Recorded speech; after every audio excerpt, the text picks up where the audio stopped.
Feeling good? Um, we are talking about um, the part of the Lord's Prayer that says, "Forgive us our debts as we forgive our debtors."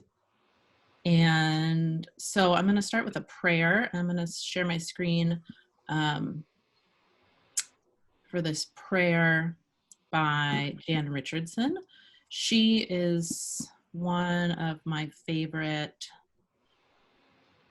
prayer writers, and she writes prolifically about all sorts of things, and she's also an artist. And so you can see here, this is her piece of art for the hardest blessing, which is, of course, this thing about debts and debtors and forgiveness. And I love all these hash marks that speak loudly of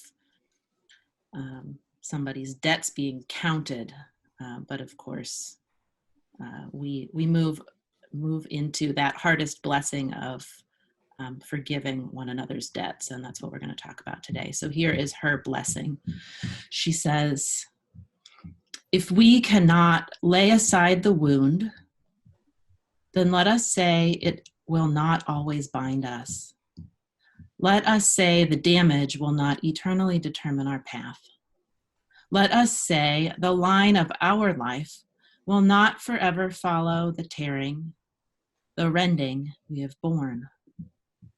Let us say that forgiveness can take some practice, can take some patience, can take a long and struggling time. Let us say that to offer the hardest blessing, we will need the deepest grace, that to forgive the sharpest pain, we will need the fiercest love, that to release the ancient ache, we will need new strength for every day. Let us say, the wound will not be our final home, that through it runs a road, a way we would not have chosen, but which we finally see forgiveness, so long practiced, coming toward us, shining with the joy so well deserved." Amen. So I love that. I love that prayer. It holds so much of kind of what is hard about this kind of middle blessing in the midst of the Lord's Prayer. And I'm going to try to make this go to presentation mode for us. Nope, that didn't work. Sorry. Sometimes these things are difficult. Technology. Here we go. So,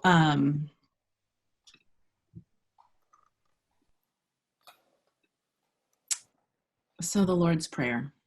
You guys know that I'm in the middle of doing a project on prayer and about 100 days of homegrown prayer, and I've been thinking a lot about what prayer might be. So I think it's good to think a little bit about what prayer is in general before we get to this kind of tangible stuff of debts and debtors. So just kind of to back up a little bit, John Calvin says that prayer is the chief exercise of faith. So it's the thing that we must do. It's how we live our faith. Karl Barth says prayer is our response to the gracious God that must precede, accompany, and follow all else that we do. It must be behind and in the midst of and ahead of everything that we do. So prayer is obviously central. Daniel Migliori, a theologian, says, prayer is the practice of calling upon God as necessary as breathing in and breathing out. So it's with us always, every day. And Walter Brueggemann says prayer is the human reach toward holy mystery, It's the act that we can begin to create that kind of path toward God.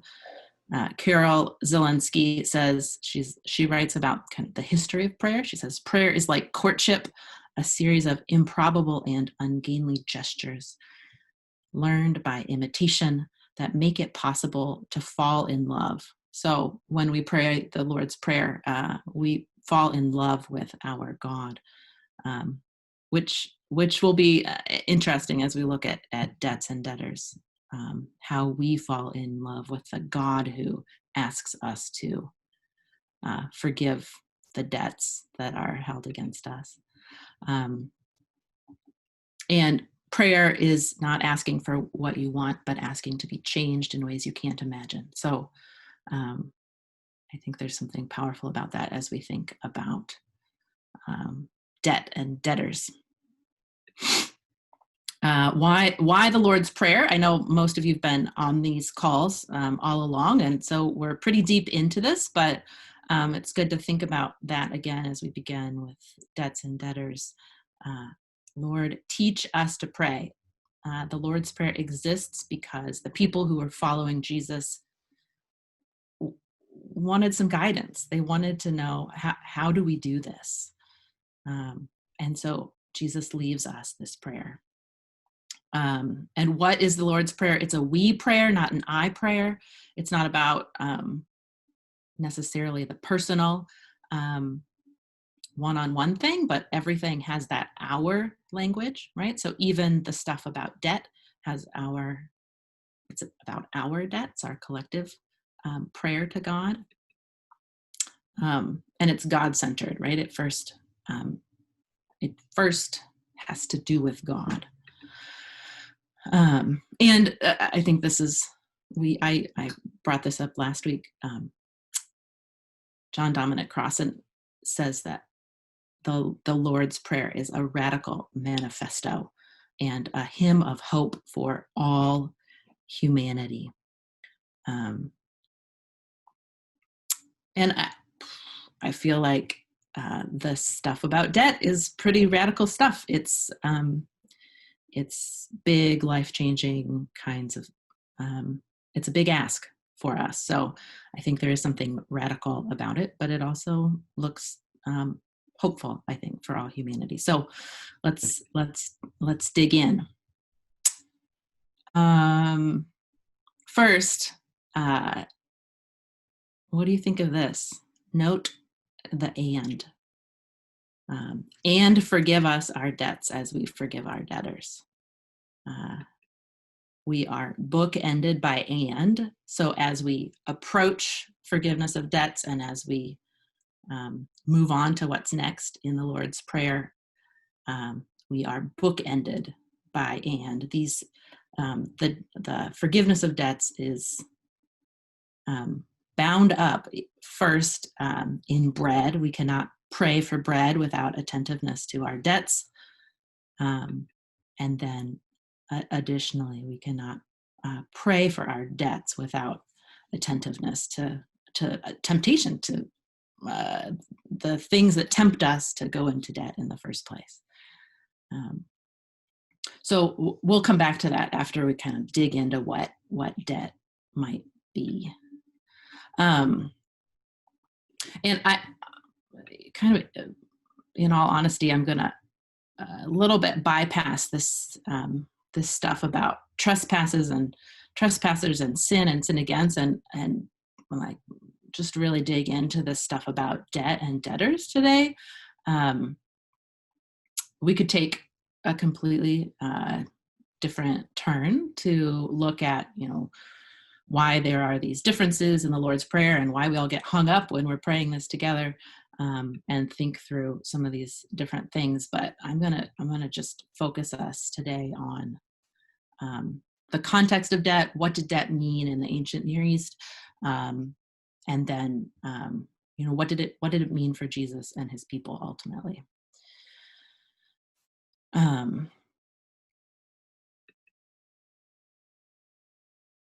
So first, the Code of Hammurabi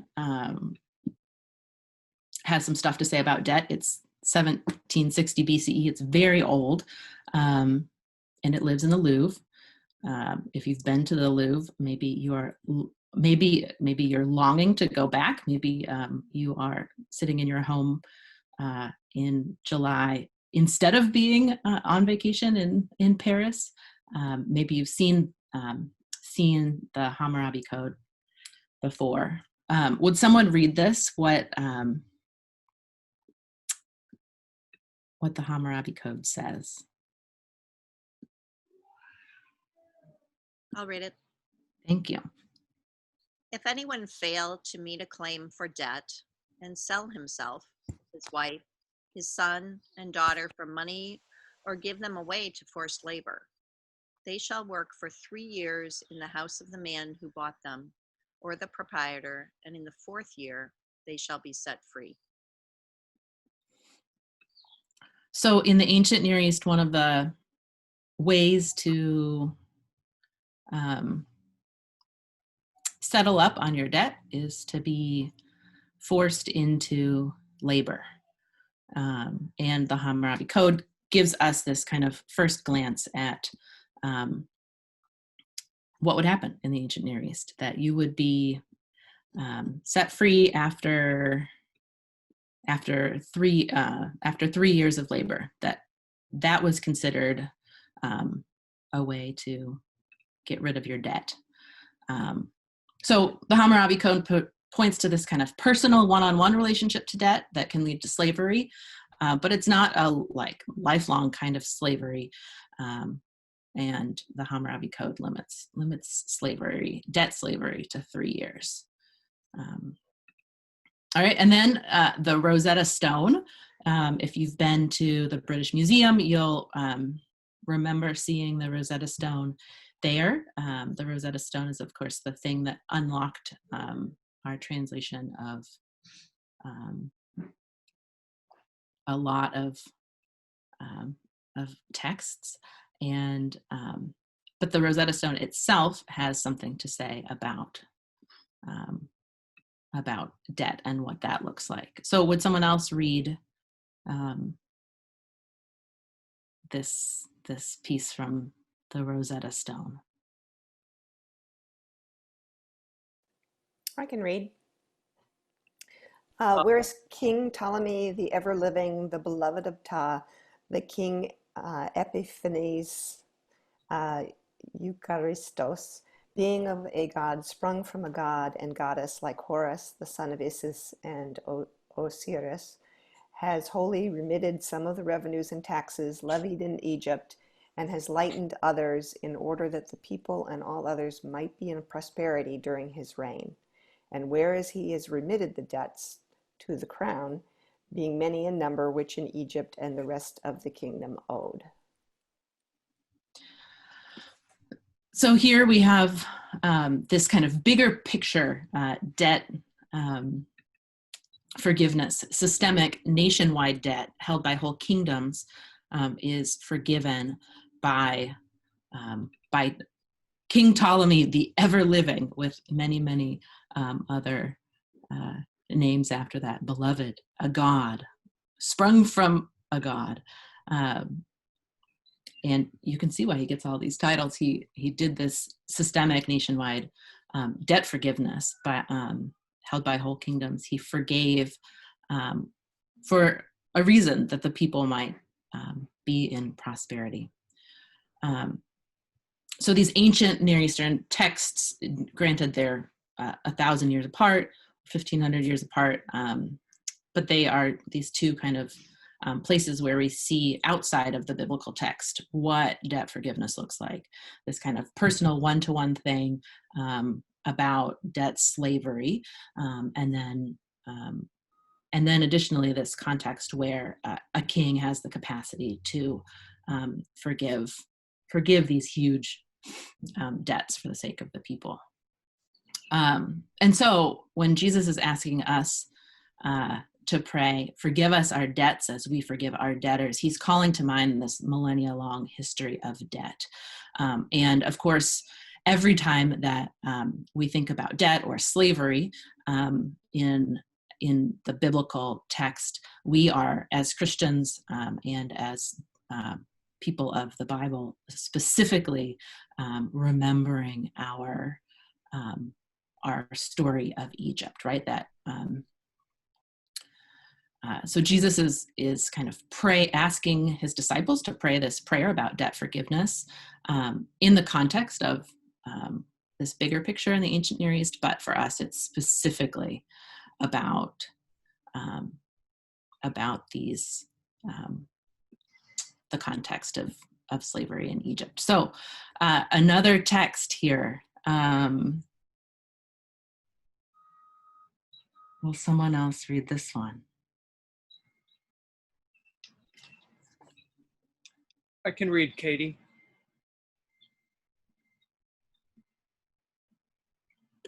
If any of your kin fall into difficulty and become dependent on you, you shall support them.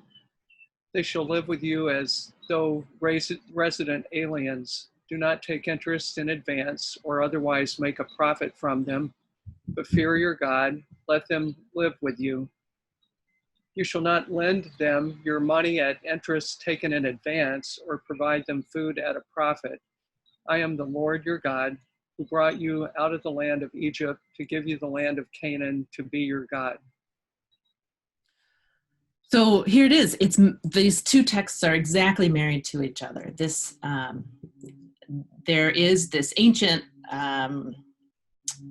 piece in Scripture that says, "Do not take interest from your kin. Take care of them. Do not make a profit from them. Let them live with you. Let them be your people. Take care of them." And so that is here in the same little moment as remember the Lord your God who brought you out of the land of Egypt to give you the land to be your God.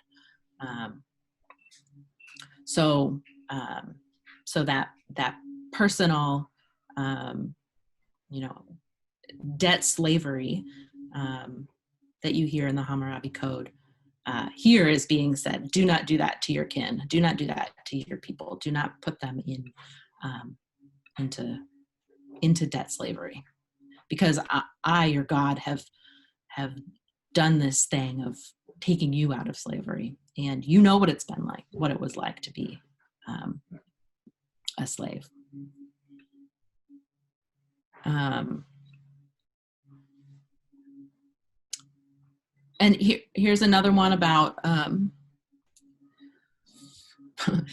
actually, I think that there's a, this is supposed to be Deuteronomy, not debt, but it's kind of funny that's my typo in there. Does someone want to read this one? I'll read this one. On loans to a foreigner, you may charge interest, but on loans to another Israelite, you may not charge interest, so that the Lord your God may bless you in all your undertakings in the land that you are about to enter and possess. So you can hear here that that attentiveness to caring for the people who are part of your tribe.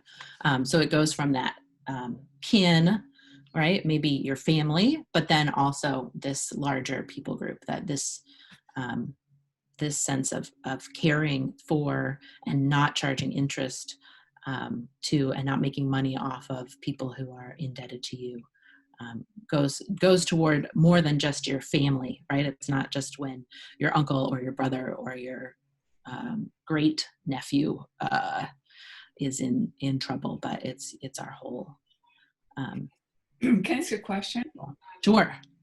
I'm noticing that, in the Old Testament, first it says forgiving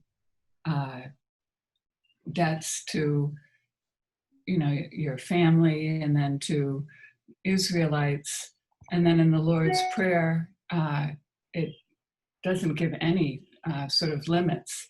And it seems like the New Testament, Jesus is getting ever more expansive, with who's your neighbor. Right. Is that right? I mean, is that, are we supposed to not have any of these type of limitations that you see in the Old Testament? I mean, that would be, I think you could easily make that argument, right? That Jesus is asking us, he's breaking down those barriers, right? He is, you hear it in the Good Samaritan when he has these, that the way to be a good neighbor is to care for the people who have been, considered different from you and not part of your tribe, or the woman in the well, or any sort of, over and over and over, you see Jesus doing that. So it would be very easy to make that argument that Jesus is saying, this is this thing about debts is now opening up a lot wider than just the Israelites, or that our understanding of tribe is opening up, right? That all of humanity is part of our tribe. And there's a little bit of a sense that the Old Testament is not kind of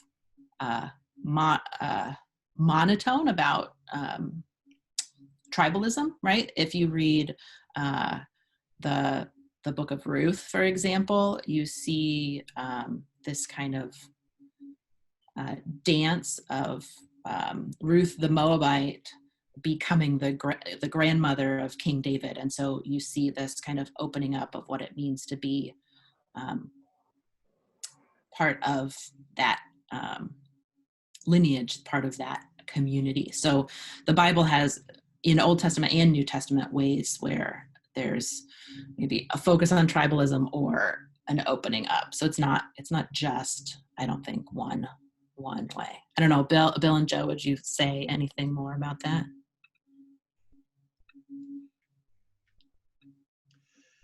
So Katie, y'all know Scott Bondurant from our church, right? Scott retired from a successful career in business, and now in his retirement, he teaches courses at Northwestern University to undergraduates, and he teaches a course called The History of Investing. And for some reason, a couple of years ago, he started inviting me to teach his first course. The first lesson in his course is called The History of Usury and Religious Attitudes Towards Usury, which usury is defined as charging excessive interests on loans. And so I took the class through all of this material, and the spiritual community is universally opposed to lending money at interest until the 17th century. It started changing when the Dutch East Indies Company sent Henry Hudson on a quest to look for a Northwest Passage, and he stumbled on this wealthy fecund continent. So for, you said Hammurabi was 1700 BC, Katie? Yeah. So for 3,000 years, spiritual people have been universally opposed to usury, but it changed radically in the 17th century. And now we live in this world which could not exist without interest. I don't own the home I live in, but other homes that I've lived in have been possible because somebody is willing to lend me interest at about 4%. So it's a very interesting issue. Sorry to take that long, but this is one thing I know a little bit about because Scott made me do all this Herculean scholarly lifting to teach his class. Is it not true that the Muslim Islamic faith, they do not lend money at interest, if I recall correctly? That's right, John. And Muhammad and his followers are one example of that larger religious community I was talking about. However, maybe, John, you know that the Muslim world has some very creative workarounds for that. The Muslim world couldn't exist either without charging interest. They don't call it that, but that's what it is. And Bill, how did the church start changing its rationale, or did you know, in the 17th century when there was that radical change, how did you see that? What did that look like in the church? Money won. That's the simple answer. It was lucrative to the world to look at it this way. Calvin hated interest, but he permitted it. He understood it was a necessary evil. So Calvin died in 1564, in the 16th century. Okay. Shakespeare wrote The Merchant of Venice in the 1590s, and you can see that Shylock lends money at interest, and he's vilified for it. So, but that's on the cusp of things changing. When did Hudson come to the New World? In 1609, I think.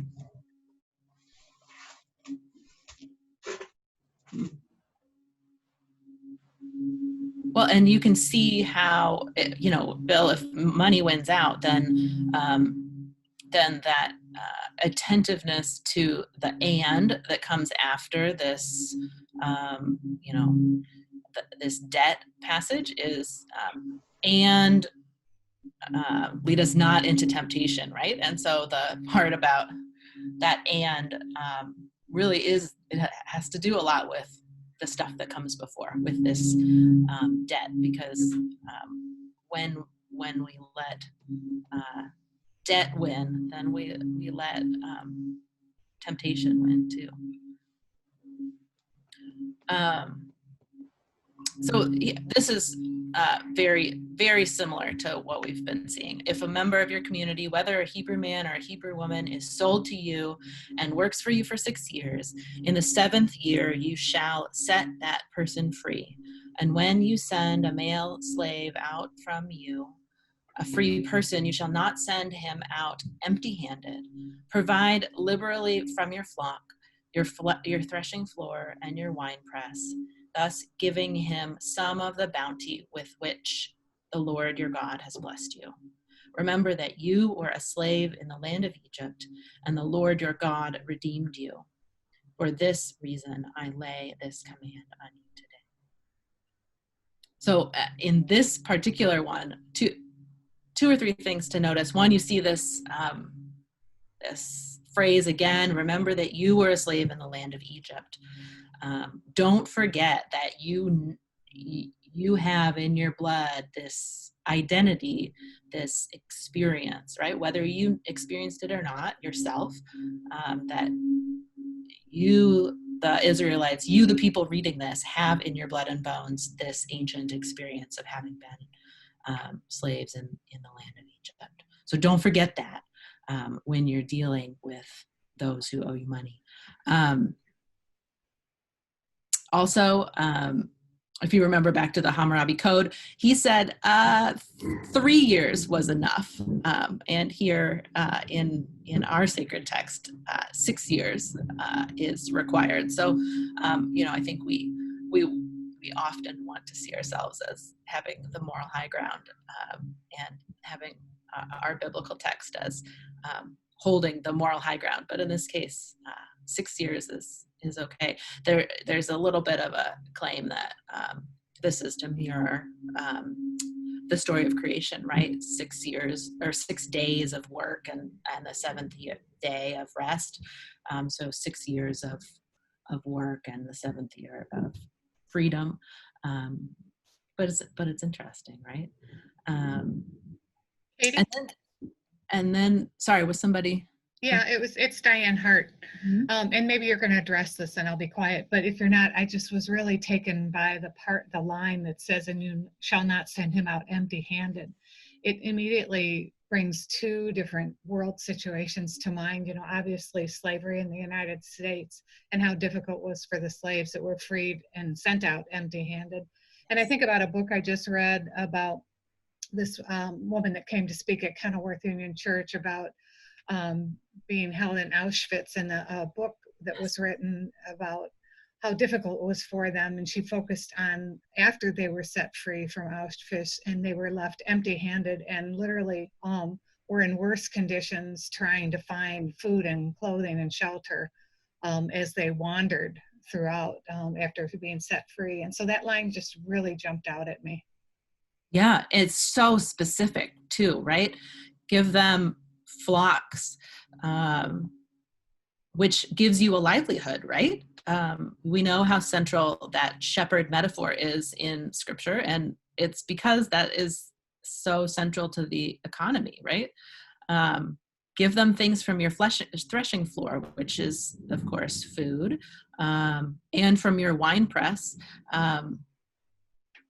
which I mean, to me symbolizes some sort of joy, right? That when freedom happens for someone else, that we are also joyful. And it also, I don't know, it ties us back to that idea that none of this is ours to begin with, right? Giving him some of the bounty which the Lord has blessed you with, right? Like this, all of this is God's. It belongs to God first. So it puts all of that into perspective.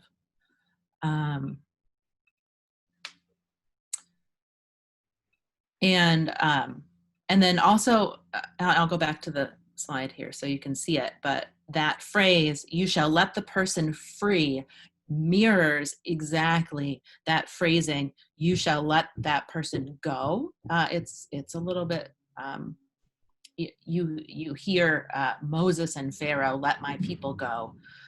When you translate it, "you shall let that person go." So,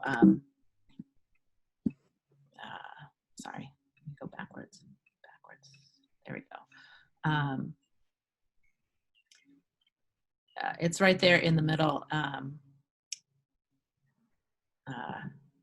In the 7th year, you shall set that person free, is mirroring what Moses said.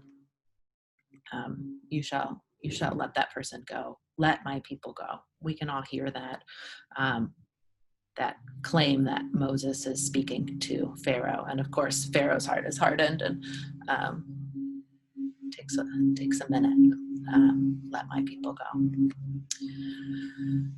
So Jesus points us back to Moses, "let my people go," as what I think is kind of the ultimate theological grounds to require Christians to take Divine Economics 101. It challenges us, right, Bill? If money won out and debt became part of our spiritual history starting in the 1700s, then maybe we need to go back to basics and take this divine economics class that is kind of knit throughout Scripture, and think about what might happen if we changed the way that we do things. This Exodus story had real economic implications for the people that Jesus meets. This is a page from our 5th and 6th grade curriculum for Sunday school. They do the Habitat Project, where they learn about the life and times of Jesus, and so they spent some time this year thinking about the Roman Empire and the way life was. So you can see at the bottom, the economy is built on slavery, household slaves, day laborers, and then peasants, artisans, farmers, fishers, herders, workers.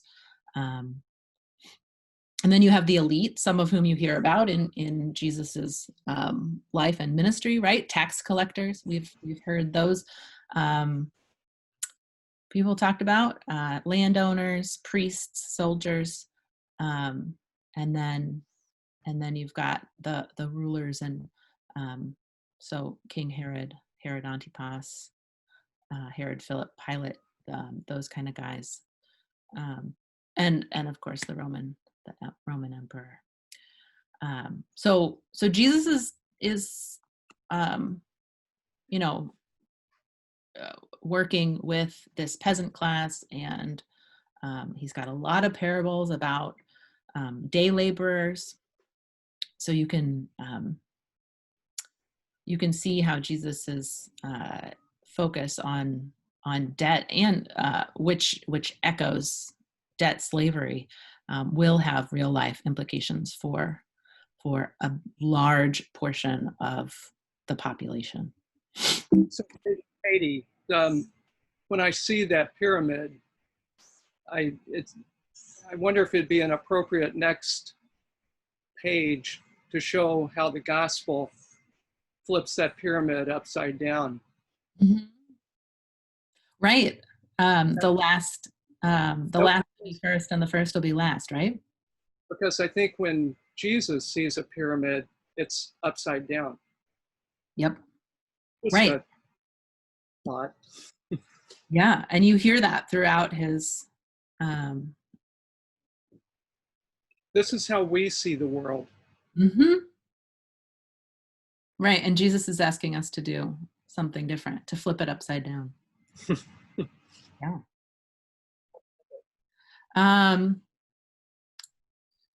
So here's the last little bit. Forgive us our debts as we forgive our debtors, right? So we've looked at the debts that we owe to one another, but what do we owe?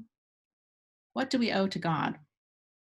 I'll give you one list from John Dominic Crossan, and then we can talk about what else you would add to it. So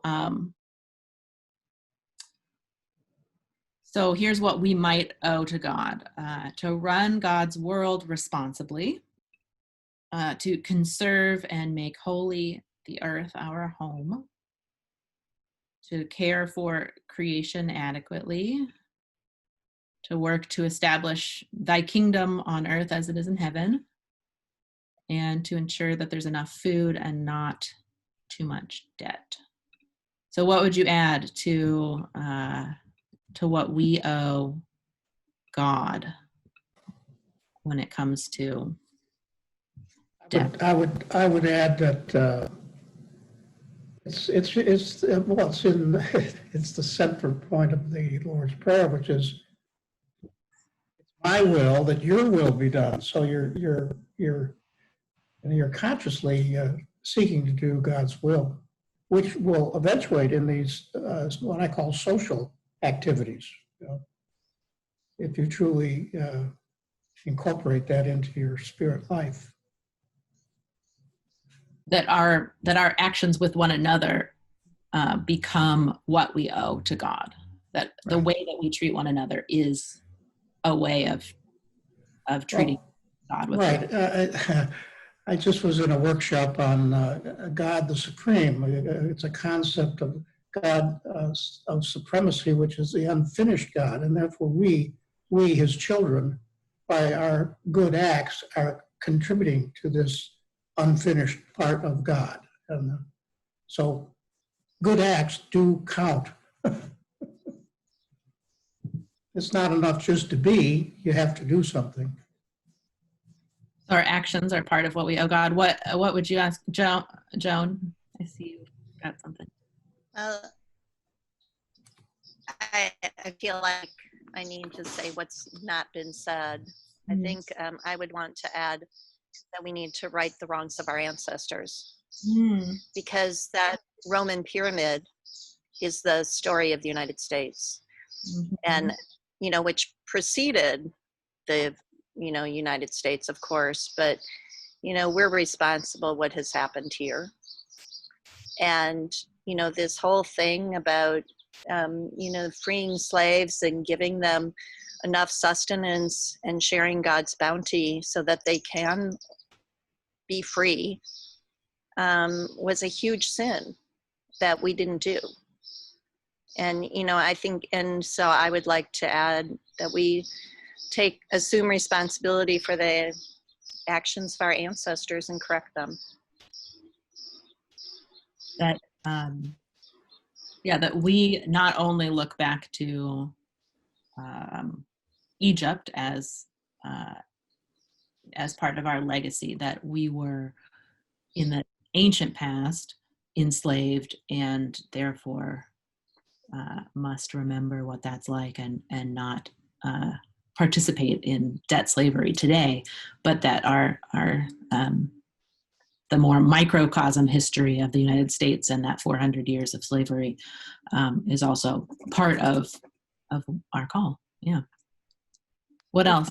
Just broadening a little bit what Joan said, moving away from the slavery issue and reparations, just the steepness of the pyramid here in the United States. You know, I've been seeing graphs that compare us to other countries around the world, and you know, it goes beyond just the way we've treated African Americans, but just in general how large the base is at the bottom and how few are at the top, and needing to work to rectify that. Yeah. That there's a way in which our society is not much different from the Romans. Anyone else? What else would we add to Well, I just am staying on the forgive us our debts as we forgive our debtors. And I'm, you know, this past week, I've, you know, looked at that phrase knowing that we were going to talk about it and what does it mean. And I've tried to get at the personal nature of forgive. What did Jesus mean by our debts, and why are we, he's asking us to ask our Father for forgiveness. Yeah, what are we asking forgiveness for? And you know, and he's wanting us to live in that forgiveness. And what does that have to do with grace? So that's the only thing I would add. I don't think I'm adding a lot there, except, you know, what is the personal nature of that? What we're talking about is, you know, in the past couple of minutes is enacting justice, you know, on a real, you know, material scale in society, which I think if Jesus were sitting out here in the backyard with me, he'd be asking me, why am I not doing more, you know, to do that? But I also think that phrase that we're looking at also has a personal element to it, and I haven't quite gotten at it. Right. That we have to have our own hearts and minds and lives changed in order for any of this to matter. That if we're not transformed, then we have that same, maybe Pharaoh's heart that's hardened. Because everybody carries around some kind of baggage, you know. I mean, to be very honest, we're not, you know, sometimes we're like elephants, and we tend not to forget certain things. Yeah. And some kind of personal aspect to that he's asking us to live in. And I haven't quite gotten at it, but there's something in that phrase that's turn around and start living a new way. And but I guess that's why it's such an intriguing prayer. It makes you think. Right. Well, and of course, I mean, you could, in focusing on this particular phrase, you could work through what forgiveness means, right? Instead of focusing on the debt piece and what that looks like, you could look at, you know, what is forgiveness? And that would have a whole different tone to it, right? Because there is so much Right. baggage when we use that word, right? Well, that's what forgiveness involves. It means, you know, leaving a certain amount of baggage, whatever that is, that annoys you, you know, leave it behind. That's, you know, yeah, forgiveness is a deep word. Right. Well, one commentator that I read said something that like that our understanding of forgiveness in kind of contemporary America is, or contemporary Christianity, in some cases can be very shallow. That when we forgive one another, we maybe agree to disagree, or we agree to kind of leave each other alone and kind of keep distant from one another. But there's something bigger about the reconciliation that maybe God is asking of us in the midst.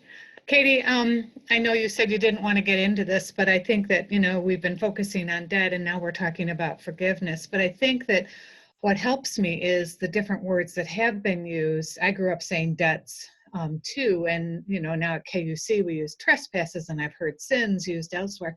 But I think all of those really help me to understand it's a much broader piece that focuses on the forgiveness aspect of it, that forgive us sins, debts, trespasses. And so I do think at some point it'd be a really interesting conversation to talk about all three terms, because then to me it does shift more of the emphasis, like Herb said, back on to forgiveness. Mm-hmm. Yeah. Let me pull up. I remember, Katie, that Bill gave a sermon one time and did a wonderful job of describing the difference between debt and debtors and trespasses. And he said his preference was, debt and debtors. Now, I remember that about the sermon, but I don't remember any of the reasons that were given. So maybe Bill can refresh our memory. A tutorial. Well, thanks for asking, John. Yes, I mean, the beauty of this prayer and the fact that we have Matthew's and Luke's versions is that the Greek word, I can't remember what they are in the respective Gospels, but the English gets the metaphor across beautifully. So it's Matthew who uses debts, right? Matthew uses a fiscal metaphor. We are in the red, right? And God has to wipe out our debt. And Luke uses a property metaphor. We're trespassing. We have violated a boundary. And both of those, in my mind, convey what the respective evangelists wanted to get across, putting those words in Jesus' mouth. That A, we've spent too much, we're insolvent, we owe God, and since we owe God, we had better forgive our neighbor. And Luke, the idea of a law or a border, a boundary that we have stepped across and need to get out. I think they're both, and it's so wonderful that in the history of the Christian church, the church has divided on this issue. So the Catholics and the Episcopalians and the Lutherans like Luke, trespasses, and the Calvinists like debts better because they're good at money. And so that's my memory of what I said in that sermon, John. Thanks for remembering it. Preachers love it if a parishioner remembers a sermon past Monday, and that was years ago. Well, it made an impression on me. Thanks. Well, By the way, you remember this? It's Matthew that uses debts, but in fact, the Lord's Prayer in Luke is in chapter 11. I always like that. Now I will remember it. Joan? Not to be repetitive, but that comment, Bill, that about the three different versions, again, to me, I don't know, I just keep going back to that. Because of that, it really it should send our focus back to forgiveness. That we have to offer forgiveness, and because we receive forgiveness. And so, no matter what term you use, I feel like for me, the focus then becomes about forgiving. Yeah. Let me add. I'll add my a little bit about this text about forgiveness for you onto my presentation. While you're looking, Katie, for those of you that are writing out the Lord's Prayer every day, and I don't know if any of you still are, I will suggest that as you shift, and this is a homework challenge, now that you've been writing this out for a long time, write it out in your own words. John Hales has always said that he doesn't do our Father, he does our Father, Mother, blah, blah, blah. So an inclusive and expansive. You might think of a different way of thinking of God the Eternal. And this in particular, because there are three different words in the ways in which we can think about being unburdened, and then also unburdening those things that stand between us and other people and God. What words are going to resonate most with you? And it doesn't have to be the one prayer, the be all end all, but if you do this every day, you might be surprised at what words you want to choose for that particular day. And I'll be curious to hear what you come up with in 2 weeks when I'm up. So think about that as a homework opportunity. By the way, folks, I put something in the chat that you might find of interest, and I'm sorry, I have to go to set up for men's coffee. Bye, John. Enjoyed the meeting. So here's a just a last little thing to chew on for our Greek lovers. The word forgive, this is comes from afimi, a Greek word with a rich constellation of meanings. Financial, relational, psychological. It can mean to remit, to give up debt, to keep no longer, to leave behind, to let go, to forsake, to divorce. In Matthew, again, when Jesus gives up his spirit, he releases it. A powerful word that speaks of losing our hold on something or someone, to renounce our claim to it. So, Katie, Herb, maybe that helps you out a little bit. Yeah, no, Katie, that's I find that really great. interesting because when you talk about those three words, you know, it says extend to financial, that's debt. Relational, to me, is trespasses, and physiological is more sins. So, you know, it's very interesting that it does encompass all three. And I did grow up Lutheran, so I did grow up with trespasses. And I liked Bill's explanation or definition of, or incorporating the issue of boundaries, because I think that's a really huge issue in our world today, probably more than financial issues. It's how do we forgive other people who have wronged us and let go of all that. Yeah. Another thought that comes to mind is the word repent. You know, basically to rethink. And so in forgiveness, you know, we're asking ourselves and God to rethink, you know, how we are thinking of others. That word kind of resonates with me. That we're somehow like changing direction, that we've been going down this path, but now it's time for us to rethink, forgive, and go this way. Mm-hmm. Right, which will have like tangible implications, right? When you change paths. Yeah.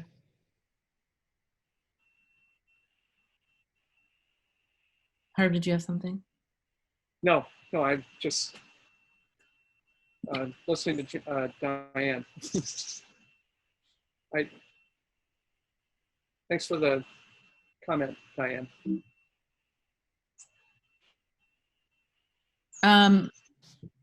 So what about at the and? I think this will connect us to next week. It connects us a little bit to last week.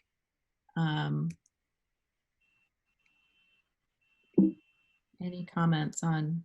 Is it like, I'm just guessing here, is it like a list that this is our ask section of the prayer? That, you know, we asked for bread, we're asking for forgiveness, and that it's kind of our list? I don't know, maybe that's too simplistic.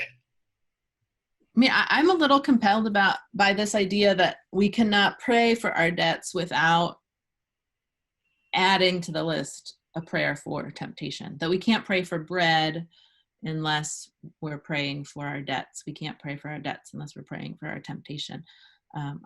I'm compelled by the idea that they're all entangled somehow. Debts and temptation. Say that again. That's interesting. I think that's an interesting comment. I remember a colleague who told me that he had $10,000 of credit card debt from seminary when he graduated, and he thought, you know, most of it was